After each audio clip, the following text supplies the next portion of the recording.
The Plateau, Chapter 2. For the Watcher, there never really was a beginning. It had seen stars come into form and entire galaxies shrivel into nothing but gas and dust. It had watched the same cycles in smaller scales, infinitely smaller. Each experience was a bite from an infinite banquet, a meal that never concluded. For it only knew of an eternal now, one long moment in which every thought was interwoven with action and consequence. With the Watcher stood the presence in this place of rocks and fading memories.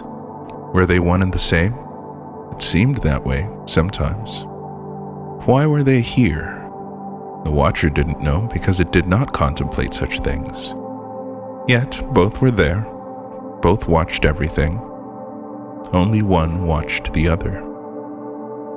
There were a few other beings here too, ephemeral forms meandering the ruins. Some spent most of their time drifting around, reliving, or attempting, some ancient familiarity with the scene. All of these left after some frustration with their routine.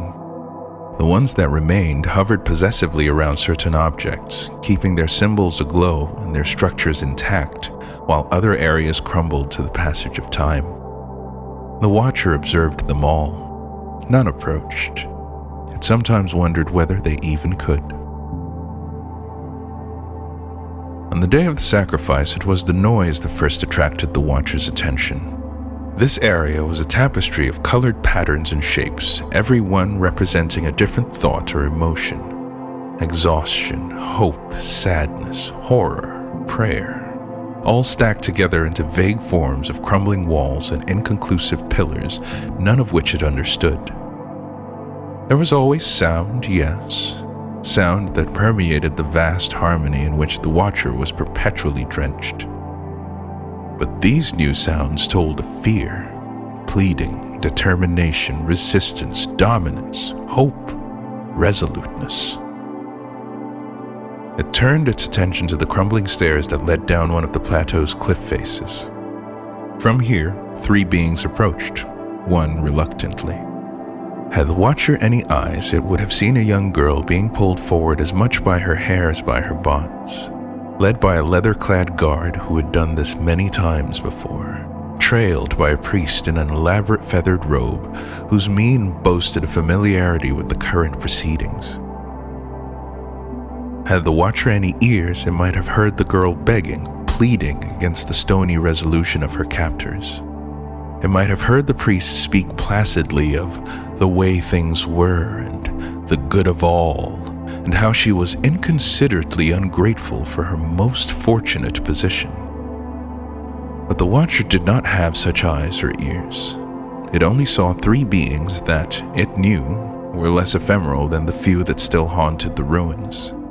It saw symbols, and the symbols were in disharmony.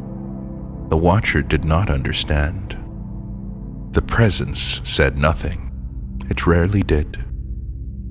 The three made their way towards the center of the plateau, approaching an altar which the Watcher could not see, one covered in symbols of hope, prayer, horror, which they could not perceive. A few ghosts caught sight of the approaching troop and hungrily swarmed the altar, awaiting their arrival. As the three closed in, the priest drew an object from his robes, one imbued with a symbol of piety, yet overlaid with symbols of fear and disgust. For the first time in its existence, the Watcher felt discomfort. It contemplated the new sensation. Then it inquired of the presence, "What is this?" This time the presence answered. It told of beings who inhabited the many worlds of the vastness. It told of how they formed beliefs within their experiences of habitation. It described how beliefs became joined to rituals. "And her fate is tied to all these," it concluded. "But this serves no purpose," the Watcher said. "This is a disharmony." "Dissonance and resonance are the same," the presence said. "The difference lies in the observation." The three drew closer to their destination. The Watcher observed a paradox in the desire, the hunger of the ephemeral forms around the altar, and the abject unawareness of the approaching beings. It observed a paradox in the captive's ignored pleas and her growing desperation. And, slowly, it grew upset. "This is a disharmony," it complained again. The presence said nothing, and the watcher understood that an answer had been given. It was the observer. It saw the disharmony, and it could do something if it chose. So, it chose. The approaching three barely noticed when the winds began to rise or the clouds assembled above them.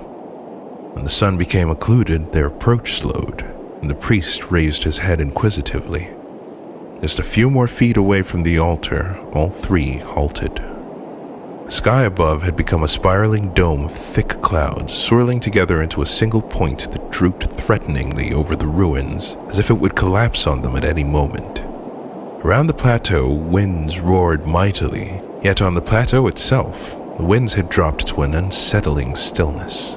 Symbols of doubt and trepidation began to bubble off their forms. The unwilling prisoner sat on the ground, petrified, wondering whether the omens called for or against her life. Next to them, and still unseen, the watcher saw the one carrying the object of horror put it away. Now it approached the three and attempted to communicate a single word. "Stop." The three remained completely ignorant, with their attention fixed on the skies. The watcher did not understand. "What is this?" it inquired of the presence again. "Form hears through form," was the reply, "and formless through the formless." The three could only hear through the vibration of air, it seemed. So the watcher focused its attention on the two captors, the guard and the priest with the object of horror.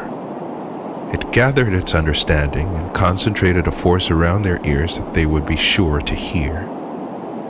"Stop!" The young prisoner saw her captors collapse to the ground, bleeding from the ears. She scrambled towards the cliff's edge on all fours, trailing symbols of pure terror. Behind her, two new ghosts entered the ruins. Both saw the watcher and fled.